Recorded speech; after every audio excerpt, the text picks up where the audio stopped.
சென்னை கிளைமேட்டா இது? காலையில 8 மணிக்கு இது. நான் மாடியில வந்து பார்த்தா இப்படி இருக்குங்க கிளைமேட். செம்மையா இருக்கு. சிலு சிலுன்னு.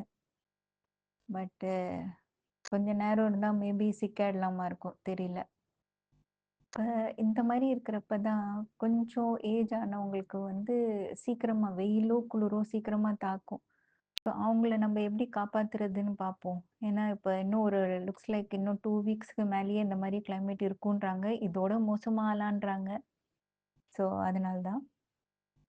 ஃபர்ஸ்ட்டு அவங்கள ஃபிசிக்கலி நல்லா ஒரு வார்ம் ஸ்வெட்டர் இல்ல நல்ல கொஞ்சம் ட்ரெஸ்ஸு நல்லா திக்கான ட்ரெஸ் அந்த மாரி போட்டு காலுக்கு சாக்ஸு அந்த மாரி இருக்கட்டும். டே டைமோட நைட்டு தான் ஜாஸ்தி குளிருது. ஸோ வார்ம் பிளாங்கெட் போட்டு படுத்துக்கட்டும். சாப்பாடெல்லாம் சூடா குடுங்க. தண்ணி வந்து வேணா ஃப்ளாஸ்க்ல சூடு தண்ணி ஃபிக்ஸ் பண்ணி வச்சுட்டோம்னா, அவங்களுக்கு அப்பப்போ குடிக்கிறதுக்கு கரெக்ட்டா இருக்கும்.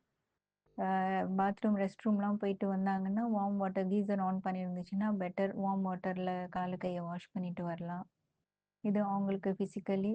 ரூம பொறுத்த வரைக்கும் ஜன்னல்லாம் கொஞ்சம் க்ளோஸ் பண்ணிட்டு, கொஞ்சமா கேப் இருந்துச்சுன்னா, ஃபார் த பிரீத்திங் ஸ்பேஸ் நல்ல காத்து கொஞ்சமாச்சும் உள்ள வரணும் இல்லையா? அதுக்காக லைட்டா ஓப்பன் பண்ணிட்டு, ஃபுல்லா மற்றபடி க்ளோஸ் பண்ணி வச்சுடுங்க. ரூம் ஹீட்டர் இருந்துச்சுன்னா ரொம்ப நல்லது. அது நான் தேடிட்டு இருக்கேன். எனக்கு கிடைக்கல. பட் ரூம் ஹீட்டர் இருந்துச்சுன்னா, it will keep them warm. அப்புறம் வெளியில அவ்வளோ போ முடியாது. உள்ளேயே இருக்கிறதுனால அவங்களுக்கு கொஞ்சம் சஃபோகேட்டிங்கா இருக்கலாம். அதனால கொஞ்சம் போய் பேசுங்க. இப்ப நான் காமிச்சிருக்க வீடியோவ தான் நான் கொண்டு போய் எங்க அம்மாக்கு காமிக்கிறேன். ஸோ தட் அவங்களுக்கு வெளியில எப்படி இருக்குன்றத அவங்க டைரக்ட்டா பார்க்குற மாரி இருக்கும். இப்பதான் நம்மளால இப்போதைக்கு பண்ண முடிஞ்சது. டில் திஸ் கிளைமேட் கொஞ்சம் சில்னஸ் குறையிற வரைக்கும். நம்பளுமே கொஞ்சம் நல்லா இருக்கு அப்படின்ட்டு வெளியில போய் வித்தவுட் காதெல்லாம் கவர் பண்ணாம போனோம்னா சிக்காயிடலாம். நெறைய பேர் கோல்ட் காஃப் வந்துட்டுருக்கு.